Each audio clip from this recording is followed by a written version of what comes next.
It's a warm welcome to Matchbook's NFL Super Bowl 54 special.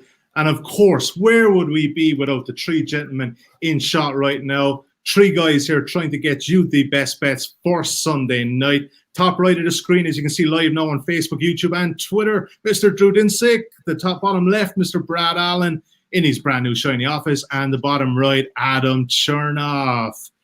Gentlemen. I suppose this is it. We wanted the Chiefs. We wanted the 49ers. We were so psyched to get this going. Let's have a quick look back at conference games because we've had the week off. We finally got back on the rails, guys. We finally got back on the winner and closure. Drew, it was a good one, mate. We were all over it. Yeah, that was a much needed reprieve after a divisional weekend that did not go my way. To have those games pretty much play out exactly as hoped, with the chalk prevailing and the overs coming through, that was fun. And I think that it's given us absolutely the best possible matchup to handicap for the Super Bowl.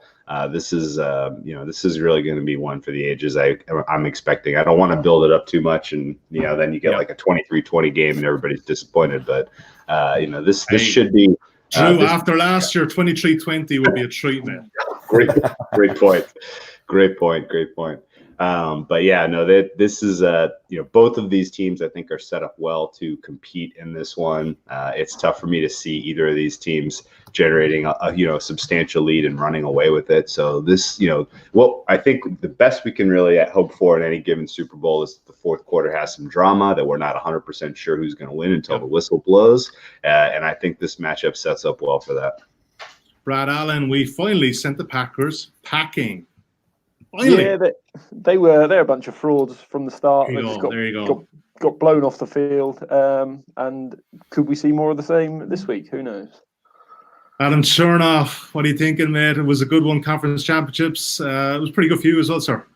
It took me like a couple minutes to remember what actually happened. It seems like it was so long ago, and so much of the mindset has shifted over to other sports. But no, KC got home, San Francisco got home, the Titans went home, so that was great. Finally, a couple of weeks overdue, but managed to get a little bit back there. But yeah, it was a really good weekend. All right, that was 2 weeks ago. Let's just dive right into it, guys. Let's just get to it. Let's look at the current markets at Matchbook. Current betting, as you can see on screen. San Francisco 49ers, 2.15. Now, if you're watching us live, jump onto the odds checker grid. If you want to back the Niners on the money line, Matchbook is the place to do it. Best industry price across the UK. 1.86 the Kansas City Chiefs, the money line. Main handicap is 1.5. Kansas City Chiefs minus 1.5 point favorite. Obviously, 1.99. And look, there's a lot of money there as well, guys. 15K as we're just under 16K as we're recording on Thursday afternoon. 54 is the total. Adam, I'll start with you first. Let's talk about this market first of all. It's pretty much dead on where it's open on the line. Why are there so many sharp people looking to take on San Francisco, though? Have you anything on this? What have you heard? There seems to be a couple of syndicates involved there. Honestly, I thought that it was going to open higher. And for the majority of the season, in a lot of places, we were seeing AFC -3, -3.5 on sort of that prop that was open season long. And that never really wavered for the majority of the season, and certainly in the latter part of the season as well. And I personally, I thought that just going through conference final weekend as well as the divisional round, I didn't think that there was an enormous divide in terms of how both of the teams looked, because obviously San Francisco dominated both of their games, but a lot of that was fueled by defense. So I thought that the KC offense, putting up the numbers they did, was certainly going to draw some attention and push that number right towards what we saw, which was AFC -3. I made the game at 3 as well. So I was a bit surprised to see it open a little bit shorter. And whether that was respect, like you mentioned, to how these teams look from a numbers perspective, that a lot of these bigger groups will be attracted towards, or just the anticipation from books on what was going to ultimately come in.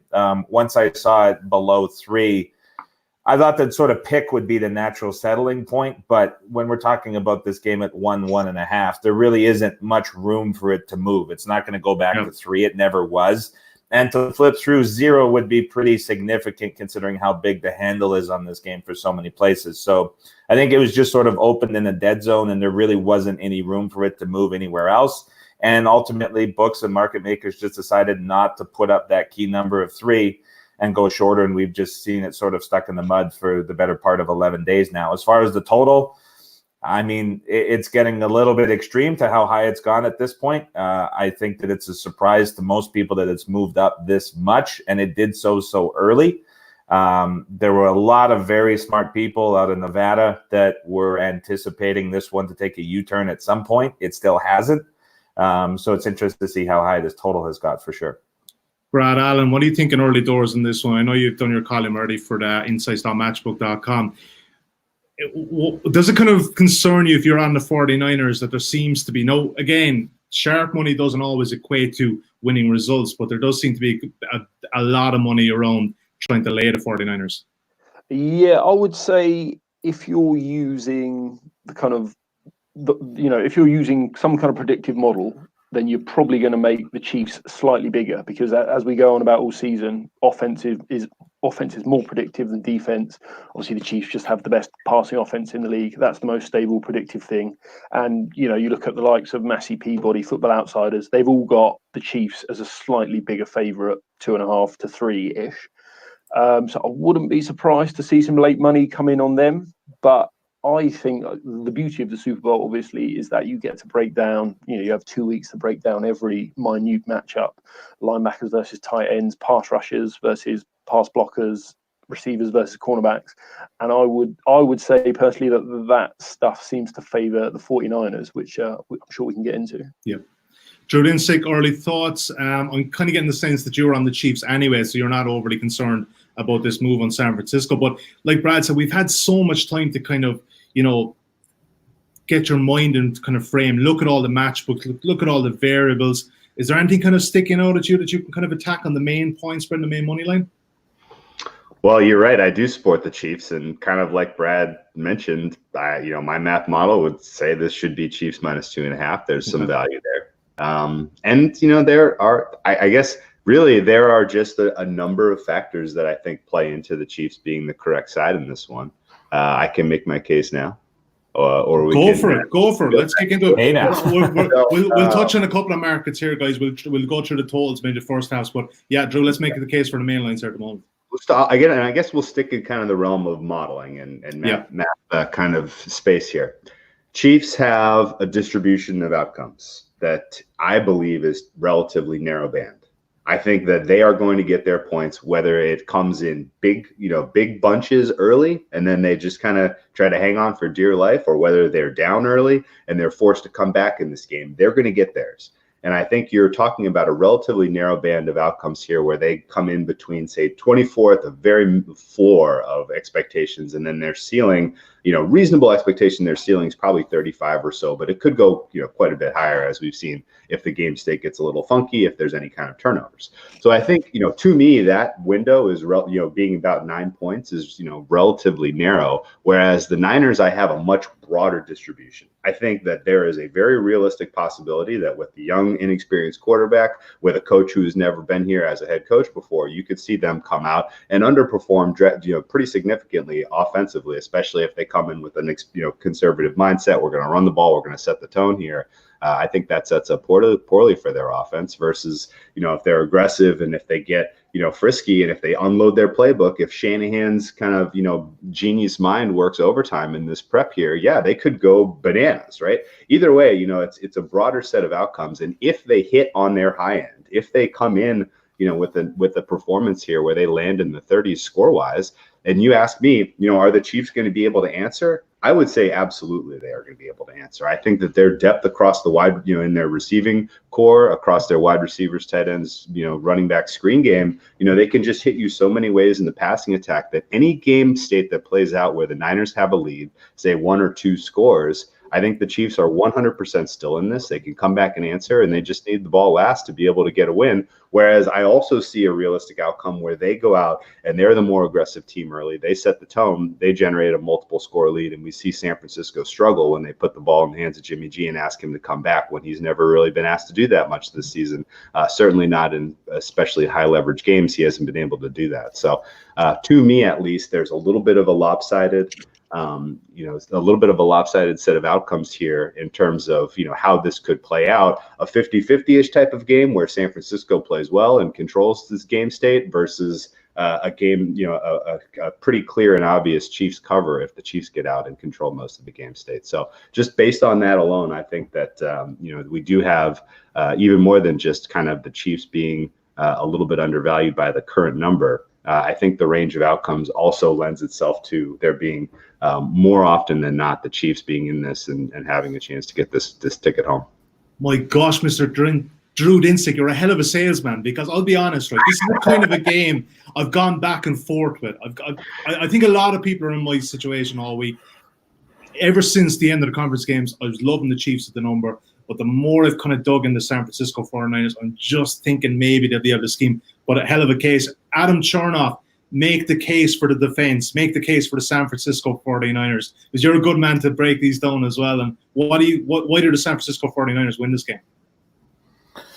Well, I think that they can win the game because more so what they can do on offense than what they can do on defense. And I don't think that the 49ers defensively are necessarily as good as they're maybe getting credit for within the market. But offensively, Kansas City, I've been high on their secondary for the majority of the season. I've been high on what they can do against the run as well. And we saw that come through in the Tennessee game where they put forth a game plan to stop Henry. But it's a very different look against this 49ers team. I mean, Shanahan can scheme whatever he wants out of the run game, and they're going to have a lot of success from heavier personnel against this Chiefs team that gets pretty small at the linebacker core as well as in the secondary. And I think back to like some of the preseason stuff that I did. And as a Jets fan, I really liked Deron Lee, who was a linebacker who was very mobile and extremely good in coverage. And Kansas City managed to poach him in the preseason because last year, if we think back, their linebackers were an enormous liability across the field, and they were just porous against the run. And so they bring in Lee, who I anticipated to step right in, and all the preseason work I did, I said he's going to be the guy that makes a big difference because he can go sideline to sideline, very good in coverage. And he ultimately hasn't played any time for Kansas City this season, and they haven't really shown any improvement across their linebacking core. And it's really the one weakness of this team. So San Francisco, very good at scheming against that. So I think it's a pretty good matchup for San Francisco offensively. But the thing that sort of concerns me overall here, and why I'm actually on KC in this spot, and I'm continuing to go with them, I've got the KC red on right now. I look at the Kansas City offense matched up against the 49ers defense, and I think that they're going to be able to get really a lot of the looks that they want. I don't think it starts off particularly crisp. I think there's an adjustment period with Andy Reid. What we've seen once he figures things out and is able to identify what the opposing defense is doing, then Casey becomes really unstoppable to an extent. But there's been really a lapse the last few games and throughout the course of the regular season where he's had struggles to figure things out. So with the extra couple weeks of prep, I think that San Francisco can throw some wrinkles. But like the San Francisco front four, we know it's extremely fast. They can get to the quarterback, extremely physical. I think it's a very different test for them this week against Kansas City, because if you give Andy Reid 2 weeks to scheme something up to stop a pass rush, we know a couple things that negate a pass rush. And the first thing is playing with tempo. The second thing is playing sideline to sideline. And the third thing is utilizing a screen game. And Kansas City, as fast as the 49ers are up front, they're just as fast as in the screen game. They're just as fast out wide with their receivers. And they don't necessarily play extremely quick down to down, but we've seen cases where when they do go up tempo, they can run it just as good as any other team in the league. So in terms of wearing down a pass rush, I don't think that it's this enormous task that Kansas City is going to have to put forth and come up with something they've never done.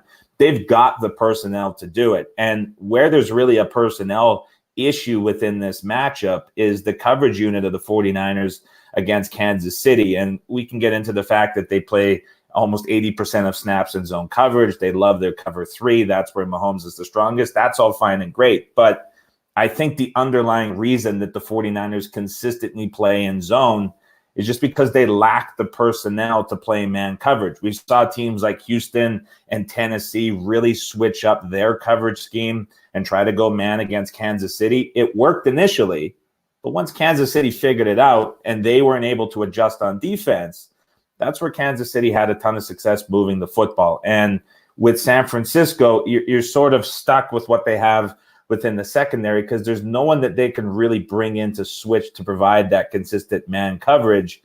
And you just look at the lack of speed that they have in the secondary matched up against all of the speed that Kansas City has out wide. And the beauty about the KC offense is that they can really just go to the open guy. They're not relying on one single receiver. They can scheme 5 or 6 guys into the offense and have a lot of success. And we've seen this 49ers pass rush struggle against top offensive lines this season, because when the pass rush doesn't get home or it's just held up for that extra half a second, that gives the opposing quarterbacks a lot of success. We saw tight ends have a lot of success. Think back to that New Orleans game, especially in the first half where Breeze was finding tight ends all over the field against this 49ers defense. But that was the best offensive line that the 49ers have faced this season. And you look at how that worked out in terms of the points that they were able to allow and how comfortable the Saints offense looked in that spot. But getting a little long-winded here, I just think that from a matchup perspective, we're looking at this KC offense against the 49ers defense. I think that's the matchup that really is drawing a lot of attention. But it's a very different matchup for what San Francisco has faced so far this season, especially in the second half of the season where the numbers have dipped a little bit. So I think it's a big step up in class for them, not only from the offensive line, but from the offensive scheme that they're going to face in terms of how they can beat the opponents with all that speed. So I'm Kansas City here, and we can get to the total, I think, in a bit as well. I tried to put you on the 49ers there, Adam. These red can be for San Francisco too, of course. Brad Allen, Brad Allen, talk to me about, you've obviously wrote a pretty extensive piece on insights.matchbook.com about this, and this main matchup, the Chiefs offensive line against the 49ers defense line. It seems to be, everyone's talking about it. Adam touched on it there, but it is such a crucial matchup, Brad. Well, it is. It's the game, I think. Yeah. If then the Kansas City receivers, they will shred the cornerbacks if they can't block them. And, you know, you've got DeForest Buckner rampaging up the middle and Mahomes is flushed out the pocket. And he's not as good an athlete as the Bosa's chasing him. He's not as good an athlete as D Ford. You know, he's getting a lot of credit, Mahomes, for being a mobile quarterback. But I don't know, there's been some bad tackling in the divisional round. And I think if he's flushed out the pocket, I think... Is it Joe? It's Joey. It's not Joey. It's Nick Bosa. Isn't Nick Bosa. I made that mistake yesterday as well. Yeah. And Nick Bosa is going to hunt him down. And my personal opinion, from reading the likes of Brandon Thorne, who's kind of, you know, a trenches expert, he thinks the 49ers have a huge edge in that matchup, and especially early in the game, they're going to be fresh. They're going to be very intense. Reed is obviously going to try and slow it down. There will be screen passes. But again, I don't think the Niners are vulnerable to screen passes. The linebackers are the quickest in the NFL. They're vulnerable to deep balls, but if you can't protect, then you can't throw the deep ball. So this is what I've probably my biggest bets on the sides are 49ers first quarter and 49ers first half. When I know the pass rush is fresh, I know they're going to have Buckner, Armstead, Bosa, D Ford, all, you know, going 100%.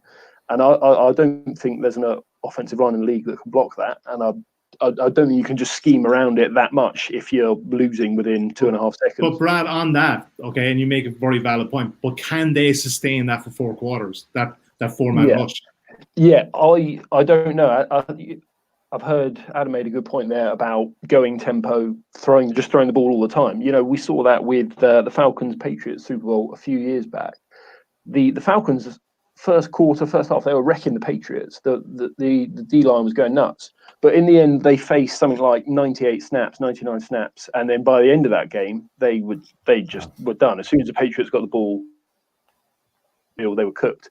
And a part of that is half-time as well. You come out in the first quarter and your head, they're on fire. Their hair is, you know, it's the biggest game any of them will ever play in their lives. They're playing at 200 million%. But then half time happens, a bit of an adrenaline dump. You sat in the locker room for 45 minutes. It's quite hard to come out again and be absolutely on fire. Yes.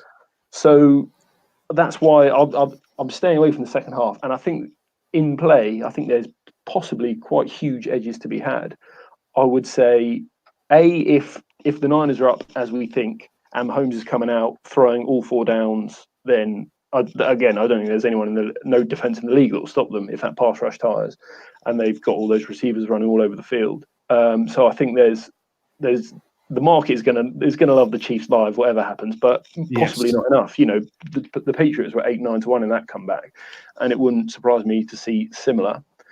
And if the Chiefs are up, which I'm not sure they will be, but obviously there's a chance. PFF had a great article this week about how conservative Andy Reid gets. He starts running the ball more often. He kicks it away on 4th and 1, whatever. And you can bet that Kyle Shanahan is going to empty the playbook if they're down. Possibly the Saints game comes to mind, where he's got Manny Sanders throwing it 40 yards downfield. It's reverses to Debo. It's just the entire playbook's emptied. He was saying, quote, he wishes he had 2 weeks every week to come up with plays. He's just live overs is going to be great because that's pretty ominous for the Chiefs. Yeah, live overs after 15-20 minutes, I'm going to be all over. If this gets below 50 after 20 minutes, I think that's a superb bet. And then whichever team is down, it sounds obvious, but I think there's very clear routes back into this for whichever team is down. So I'll be looking to take either team like plus 4.5 or whatever, and then live overs. But so just if you're betting now, I like Niners first quarter and Niners first half. Okay, I like it. Drew Dinsick, I want to come back to that in-play angle because we have a lot of viewers here on the Matchbook Betting Podcast watching us live and listening to that would actually watch a lot of your content on Twitter. Yourself and Andy go live for a halftime Periscope, which is, by the way, is an absolute must-watch. I'm not just saying that because you're on live here, but a hell of a lot better than Sky Sports, and Brad will agree with that as well. But Brad makes such a salient point in this one because you can totally see this game kind of panning out that way and getting tremendous, well, maybe not tremendous, but basically greening up your book by halftime. Absolutely true. And actually, for an entire season here, Brad and I have had a tough time being on the same page, but his breakdown there, I think, was spot on. And it took you long enough to finally get something right. But no, I'm just kidding. The likelihood that the Niners get out to a lead here instead of the Chiefs getting out to a lead, the way it was broken down was perfect. The likelihood that the fresh pass rush early matters and sets the tone here. Just on top of that, what we've seen from Andy Reid, in the playoffs and in big games, not really having exactly the right plan out of the gate. Like, yep, all of that checks all of the boxes with everything that I can recall and everything that I've done in my breaking down and homework for this game. So, and actually, that would make sense if you're a live trader and you're taking a position pre-game. Take the Niners. Like, you take the plus money spot. Like, you're going to potentially have, even if it's not, even if the Niners do score, even if the Chiefs do score first, you are very likely, and the Saints game, bringing that up was a great jumping off point too, because what was the Saints had like a 14 or 17 point lead relatively early in that game. Niners were still up at halftime. There is still a very reasonable chance at some point in the first half the Niners are going to have the lead. It could be by more than a touchdown, and at that point you're going to get enough of a flip in the live opportunities or at the end of the first quarter or at halftime. To take a position on the Chiefs, get a better number than you can currently bet right now, and I like that. I think the likelihood that the Chiefs come back in this game is good if they're down, and I think a lot of that does play into the depth of the defensive line for the 49ers over the first 8 weeks, where they were out of this world good on defense, and they were putting up pass rush statistics and sacks that were pressure numbers that were like, this is unbelievable, this is unsustainable. People were making broad predictions like there's no way they can be top in the league, they're going to be able to replicate these same numbers over the last 8 weeks this year, and that bore out to be true. And I think a lot of that was because some of the second the guys that they were bringing in to give their, frontline guys, some breathers on the sideline, they sustained injuries. D Ford obviously went out at some point too, and he was kind of a headline player, so people really recognize that, and they kind of point to, well, they didn't have D Ford, that's why they weren't as good. But it was more than that. Like, they had some of their depth, really sustained some injuries after those first 8 weeks, and that impacted their ability to get home quite a lot. The Week 17 game is the one that really sticks with me, and specifically with Nick Bosa. He has a tendency to over pursue, and when he's going up against faster, quarterbacks who have an extra, who have a mobile gear, he has a difficult time getting home. Like that game against Russell Wilson, Week 17, that should not have been as close as it was. The Niners let the Seahawks back into that game, and they had so many pressure opportunities where they should have sacked Wilson, and he stayed on his legs. He let his guys get open downfield, and he hit the Niners. He made completions look easy, 10, 15, 20 yards down the field, no problem. Like, if any case, any way, shape, or form that manifests here, Pat Mahomes is going to be able to replicate that to a T, I would expect. And I think that sets up pretty well for a Chiefs comeback here. So all told, I think we're pretty much on the same page, which is Niners likely to take a lead in this one, and then the Chiefs very live to come back. And I still think that kind of in the range of outcomes. If it's a toss-up sort of game, I have higher confidence in the Chiefs being able to score late. Having the depth that they have at the receiver position for me against. But I just don't know how they're going to cover wide receivers 2, 3, and 4 for 4 quarters. Have they got the horses in the secondary? I'd have my doubts if they had the horses in the secondary. I don't know if they have. San Francisco, that is. Yep, same. Yeah, and that we've seen coverage lapses from that unit. If their pass rush. The minute that they stop getting home is the minute that the Chiefs are very live in this game.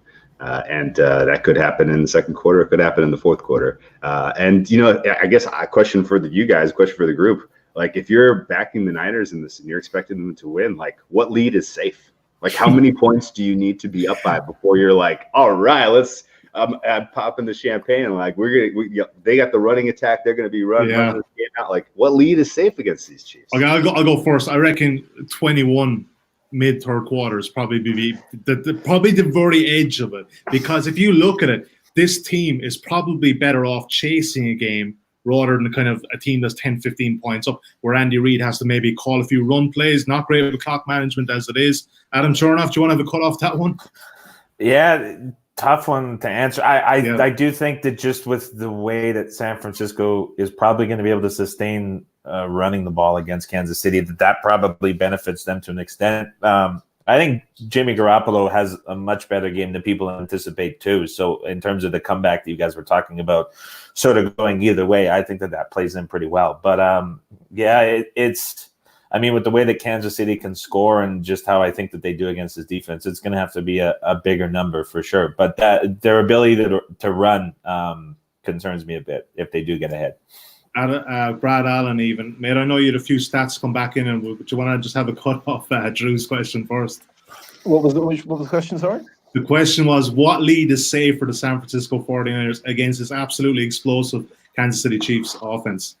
Yeah, well, there isn't one really. There probably is a number, Prof. There probably is a time, but yeah. There isn't a number. I wouldn't be happy taking some Chiefs on the exchanges to roar back. I really think the absolute perfect way to play this, as Drew says, bet Niners for, on the exchange, halftime, lump on the Chiefs, have a nice even green book, and then just watch them trade scores at the end. Because neither team's lost a game by more than 7 all year. Every test the Niners have had, like these, they've gone to Baltimore, it's been raining, horrible conditions. They've been right there at the end, lost on the last kick of the game. Gone to New Orleans, just getting shredded by Drew Brees. They're right there at the end. Mahomes has never lost a game by more than 7 in his career. I cannot see a game where they're not trading leads in the fourth quarter. Yeah. So if we can get ourselves in a nice green book before that and just enjoy the end, I think that's the way to play this. I think this is probably the ultimate trading game. Guys, before we get into the total, which I think this is fascinating, let's take a couple of comments. If you are watching or listening, watching even right now, send us in a couple of your opinions here. We'll get you up on screen.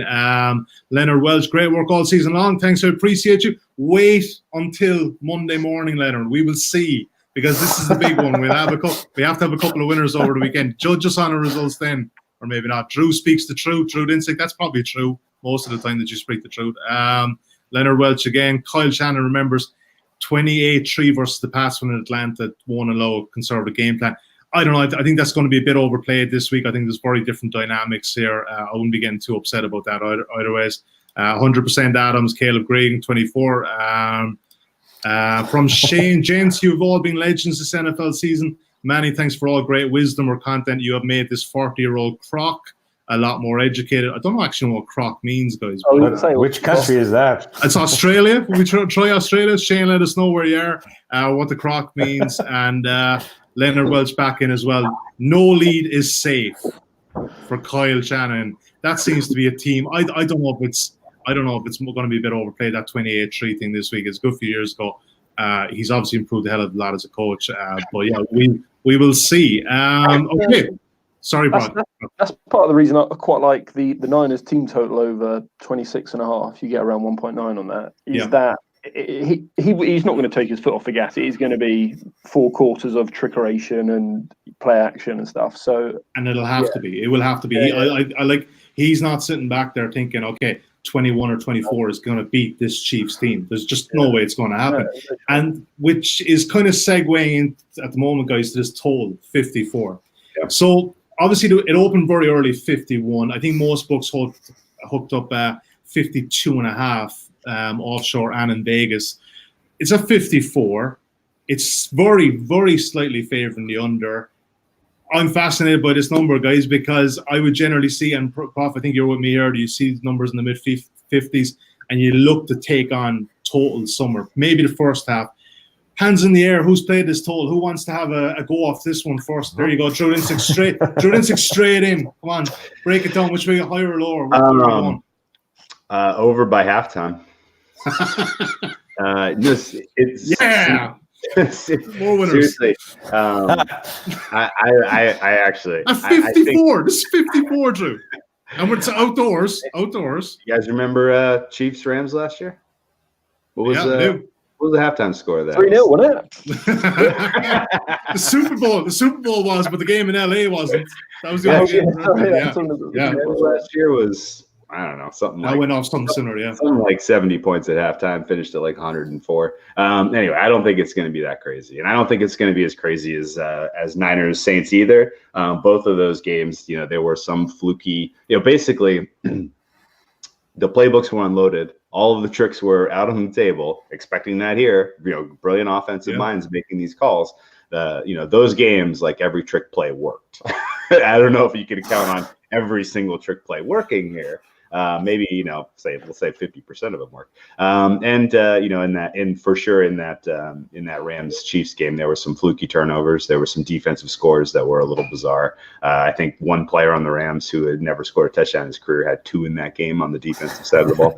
I don't realistically think that this gets into the 80s or 100 points, but 54 points I think is an overplay, and it all comes down to game state. If this comes in under. And I can't make a case really for either team total under. I think, between the two of them, the likelihood that we've laid it all out. Like, I don't see how the game state plays out in a way that neither team, gets into the high 20s at a minimum. Which I think sets up for, a pretty comfortable overplay here. And, I get also that Super Bowls tend to be slow starting. I get also that 54 is an enormously high number for an NFL game of this high consequence. Like, of course, all of that is true, but the math doesn't make sense to me in a way that you can realistically expect, both of these teams to get into the red zone and consistently fail. That's what it's going to take. And you were discussing there about the slow start. So we've obviously looked back the last 10 years. First quarters have been notoriously low scoring. But let's even think about that the Philadelphia New England game a couple of years ago. I'm pretty sure that was a low scoring first half, first quarter. And then boom, it just absolutely exploded. And like when you have fast offenses like this, it just doesn't take them that long to, get points on the board. Adam Chernoff, 54. I mean, if you're a numbers guy, you're probably always looking at this and trying to play the under in a kind of a high stakes game. It's not indoors. I mean, but it just seems to be a number that's probably going to hold. And I'm just going to speak to one point last year. We were on the under quite heavy in the Super Bowl, but that number started coming down. But I can't see this one. I think this probably goes off at 54, maybe 54 and a half. There were people, I mean, much smarter than I will ever even think about being in my entire life, who were like dead set that this was 51 and a half, and it would get there at some point. Really? I think okay. I think, and they're all in the betting industry in this day. To listen to them be that adamant on it and not see it happen, it's surprising to me. I think it's surprising to everyone, but it speaks to how much money has come in on this over. But yeah, that's the other thing about that, Adam. So they're saying 51, okay? But you know full well, being in the odds component business, if you stick 51 up there, you want to leave it up for a day or two, you're going to get absolutely holed in on one side anyway. And so, yeah, I mean, it happened early, exactly. Yeah, and I mean, there's no realistic way that could have held all week. I do think that this takes a U-turn eventually and starts pushing back a little bit lower. I'm not sure how much lower it'll get. I do find it also interesting that so many guys that work up numbers and models for props went immediately everywhere across the board, online, Las Vegas, everywhere, and like last Thursday, just pummeled the unders for quarterbacks, for receivers, for running backs, for tight ends, for everyone across the board. And to see, it's not correlated entirely, but it's just surprising to me to see everything prop-wise getting smashed under early, everything game-wise being just smashed up to the over. Usually, and there's no sort of resemblance of anything sort of syncing up at any time. So just an interesting thing. Me personally, I went first half under 27. I look at the full game total and it's high, but I'm not sure that just how I think about the game and how I'm looking at these numbers, which I made 52 at the high end. I'm not sure it's there. I think the bigger edge here, first half under. I would love to get 10.5 on the first quarter, but I think Brad mentioned a very good point. That pass rush for San Francisco, it's going to be most effective early. That's the thing that can ultimately stop KC. And I look at what that pass rush does when it's very effective. While it can force the quarterback outside of the pocket and get him moving, this is a defense with the speed up front. It's been very good at sort of containing the pocket when that's their sort of effort. We've seen mobile quarterbacks, Wilson, Murray, get outside the pocket and run because there's so much pressure, they abandon it and get moving right away. But with the splits being so damning on Mahomes inside and outside the pocket and the effectiveness that he has, knowing the coverage that the 49ers play, I don't think that it's this all-out crazy pressure effort, like the over-pursuing, like Drew mentioned as well, early on in the game. I think there's going to be that effort made to hold the pocket, which these guys can do. So instead of rushing straight at the quarterback, they take a little bit of a wider approach. And that just makes Mahomes look a little different. Reed's going to be able to adjust to that. Kansas City's going to figure that out. But I think that the wrinkles, I guess is the word to use, that we're going to see from both of these teams early is going to come on defense. And then later in the game, it could completely open up when we see these offenses figure things out and adjust. That's the strength of these coaches. But I think the 49ers initially very effective within their pass rush. Maybe they throw something different in terms of coverage. Famously, we think back to last year, New England changed up their coverage in a huge way with the extra week of prep to go after Jared Goff and the Rams with McVay. That was a big thing that they put out, and there was no adjustment. But that's to me where there's a lot of the game planning is being focused. And from the KC side, we've seen the secondary throughout the course of the year play extremely well. But when they've put forth an effort to stop the run, as weak as these linebackers are, as much as they struggled, as any team in the league can really do, when there's that effort to sell out and stop the run. We know San Francisco runs at the highest rate in the NFL early in the games, specifically in the first quarter and the first half. If Kansas City can sort of sell out, stop the run, as we saw them do against Tennessee, as we've seen them do a number of times this season, I think that they can also slow down San Francisco just a little bit. Ultimately, I think Jimmy Garoppolo has a good game and opens them up and sort of changes the dynamic of that. But I just think we see with 27 in the first half, it's a big number. I think things start slow. and it ultimately goes into halftime around the 17 to 21 point mark. And then the second half, I mean, it can be wide open. But I like the first half under here at 27 or better. You know those guys you were saying that absolutely love, well, I wouldn't say they love the over, but they have it at 51. Tell them to give Drew a call. Tell them to give me a call, and we'll get plenty of money on with them at 51 if they want to.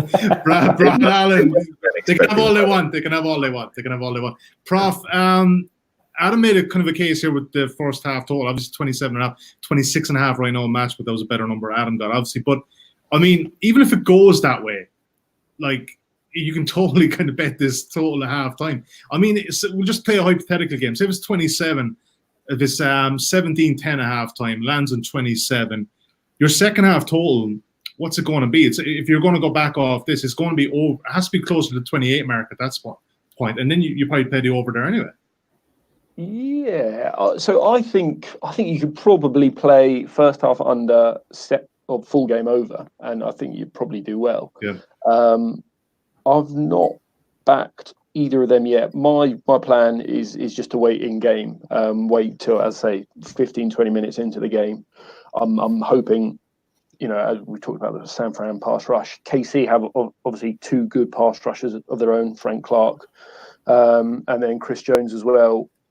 Chris Jones seems to probably have the better matchup against the interior, the San Fran backup center. Yeah, the San Fran tackles are very good. Joe Staley and then what's the guy? McGlinchey on the right side. So Chris Jones could have some success out the middle early. So yeah, I would look for an in-game if it gets to 48 or so after a quarter. Then I think the over is a superb bet. And first half, I would agree with Adam that there's 27s widely available out there for 1.91 under. So I think that's probably still a positive EV bet. And then. Any bit worried about the fact, though, Prof, that the Chiefs have been exceptionally proficient in the second quarter in the last couple of weeks? They do start slow in the first quarter, but they're getting their points in the second. Yeah, I'm not really worried about it. There has been some talk about that, but they were playing, we forget, like really bad defenses. That both the Titans and the Texans had pretty much, they were like bottom 8 in pressure rate, which again we've talked about how important that is because you can't cover these receivers for long. Both bottom 8 in pressure rate, both just generally bottom 8 by sort of PFF grade or DVOA. And then suddenly you're going up against the first or second best defense in the league. I think they're going to get to them in the end, but I do think it's going to be a shock because I don't think in the entire NFL there's a more physical and fast, just the whole team. The entire San Francisco team is built in a way everyone can do multiple different things. They're all sort of physical athletes. Yeah. And I wonder if the Chiefs might get surprised by how fast and physical this team is. And because it's the entire 48, 53-man roster, whatever it is, across the board, they're probably better athletes man-to-man than KC. And I wonder if they might surprise them. And so well coached. It was, guys, you look at the San Francisco offense, their wide receivers, even George Kittle, like, guys, they're just supreme blockers. Like, I mean, guys like Mostert is getting 200 yards plus in a championship game. There's got to be some serious scheming and blocking going on there. That doesn't happen by accident. This guy isn't Barry Sanders. So, yeah, look, any more thoughts on the total there, guys? I think we're happy enough. True, there's no way we're playing unders here, mate. We're not. No way. No. I hope those guys that bombed the prop unders lose their asses. In seriousness, though, I was a little too confident in the over last week to feel like comfortable. I was like, I gotta go through kind of some historical performances here and like find some black swans and just kind of remind myself that crazy, terrible things can happen to totals, And couple examples popped up pretty quickly as you kind of go through. Like, first of all, like you can limit Mahomes if he gets hurt. He hasn't been 100% healthy. Jesus. I mean, honestly, like if all of this pressure is realized, if you have him in the pocket, if you're collapsing the pocket, like, he still is, not all that far removed from, a pretty serious knee injury. So it's not crazy that, Mahomes could, have some sort of, some sort of. Don't say it. Don't say it. Please don't say it. It's possible. I mean, you just say it's possible. This went pretty grave in a hurry. That's a same mortal thing, factor. same Yeah. thing with the Niners. The Niners are the Niners are counting pretty substantially. In my opinion, they're going to have to count on a huge contribution from George Kittle. He's dealing with injuries. And Travis Kelce has, IT band stuff. So in-game injuries are a real, tail risk here for an overplay. Similarly, I went back to Rams Titans Super Bowl just because I was like, what happens when you have this all universe? That's going back, 1999? Well, I was looking for an example. Like, what happens when you have an all-universe offense that is making their first ever Super Bowl appearance? Like, how do they do? Yeah. Like they're going up against a pretty stiff defense that they're not experienced with. Like, what happens? And so I was kind of combing through that, and I was like, man, like the greatest show on turf, like showed up at a Super Bowl in a dome and scored 23. Like, how is that possible? And I'm kind of like, did Kurt Warner stink that day? No, he had 400 yards passing. And it's like, well, like, how do you end up with only 20 points? Sorry to be cutting across you, but the week prior to that, they played Tampa Bay Buccaneers, who were the best defense. What did they score? I'm pretty sure it was like a 10-6 kind of game, something like that. They went way under. Yeah, One of the weirdest games of all. It was like 8-11 or something and crazy. Like that was one of the weirdest score lines. 11-13. It was one of the weirdest. Hands in the air. Who remembers the Tampa Bay quarterback that day? Was it not? I was 6.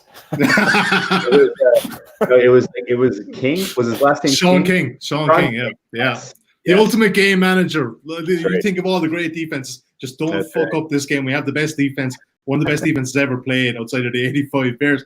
Brad, sorry, you wanted to come back in there, mate. You forgot when to come back on. I have, yeah. Oh, you were talking about Sean King, Sully. You've taken us off the rails. Way off the rails. There's quite an interesting history of best offenses in the league against best defenses here, and I'm sure you've all seen the stats that defense. It's better to have a good defense in the Super Bowl for whatever reason. And I've been thinking about this a lot because if that is, there was the stat: teams with 55 sacks are 6-0 in the Super Bowl, undefeated. Like teams with better defensive DVOA are 11-5 or so. And I've been thinking a lot: is that real? Is that predictive? Is there something about the 2 weeks which gets the pass rushers fresher and it gives them more time to figure out the offensive scheme? I don't really know. But obviously, if it is real, then it's quite a big edge for the Niners. But I think again back to could it just be an off day for KC? When you think about these elite offenses that are being shut down, like the Peyton Manning Broncos, that it's generally they're not mobile quarterbacks. Like scheme can stop you, whereas we've never ever seen a healthy Mahomes with all his weapons be stopped. I don't unless he gets injured, because he does have quite springy joints and he does need surgery after the season to repair that knee properly. Then I don't see them being stopped. Drew Dinsick, you had a counter there for the sacks trend that Prof brought up. Yeah, I think that is correlation, not causation. If you're a team that's getting 55 sacks in a season, then that's because you're a really good team that has a lead and you're forcing your opponent to pass late, and you have a decent pass rush and you're letting those guys get after it a little bit. I think that there's probably some, similar to kind of, well, we know a team that, can, rushing for 100 yards and wins the Super Bowl every, like that kind of sort of similar correlation, not causation sort of deal. But it's a fair point. And, I guess in my mind, at least, the point that Adam brought up, which is very, very fair. And if I were the San Francisco D coordinator, my approach to this game wouldn't be, we're going to go after, Mahomes with everything we've got. We're going to sack him, right? It would much more be, we are going to contain him in the pocket, just because of the difference in performance that he's been able to put up when he breaks the pocket versus in the pocket. And, it's a combination of things that go into why he's so good when he breaks the pocket. And a lot of it is just because time has elapsed after the snap and his guys are just running free down the field, and he has an arm that can unload, an absolute precision pass 40 yards down the field. Like most teams don't have that. So even if you have a guy that can avoid getting sacked for 5-6 seconds, it doesn't really, doesn't entirely manifest into home run plays. But with Pat Mahomes, it does more often than it doesn't. And so, if I'm San Francisco, I am thinking like, yeah, we are going to do our standard 4-man pressure, and we're going to force our DNs to make sure that we contain him in the pocket and force him to beat us more traditionally. And similarly, if I'm Pat Mahomes and I break the pocket, we've seen him in the 2 playoff games that he's played to this point. When he's had running opportunities, he's taken them, and he's gained some pretty huge chunks on the ground. Really impressive end of half touchdown against the Titans. But in my opinion, if I'm the Chiefs, every Pat Mahomes rushing attempt is a lost opportunity to hit a home run, right? So I think if he breaks the pocket and he goes for it, even if he's getting 5, 6, 7 yards, I would rather see him try to take those deep shots and connect on, 1 out of every 2 or 2 out of every 3, then see him take those yards on the ground. Because, as Brad mentioned, the San Francisco defense is fast. They have tons of speed, especially in their linebacking core and front 7. And so you're not going to get a 27-yard run. You're going to get a 7-yard run, right? Yeah. And, you can sustain drives that way. Yeah, it's important to be able to do that in this game.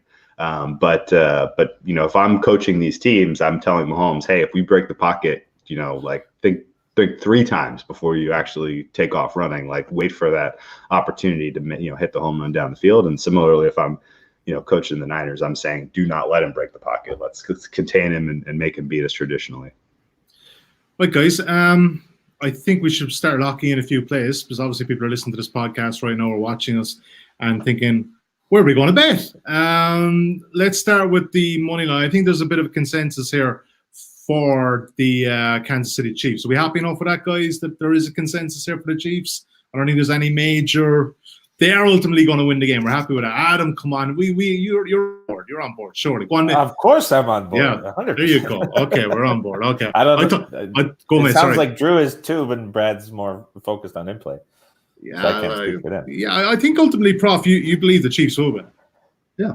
No. No. Well, okay. At the current number, I honestly have zero opinion. So I guess I think the Chiefs win 54% of the time. I mean, it's only fair for grading purposes. Let's just give Brad the best number that ever manifests for the Chiefs and assume he got it. Yeah, that's true. Yeah. I think it's a funny one because you could definitely look at, Prof, I know you like the first half handicap with the 49ers at you're getting a half point start. But you can back that. You can also back the Chiefs in the money line. I mean, you could cream both sides of this.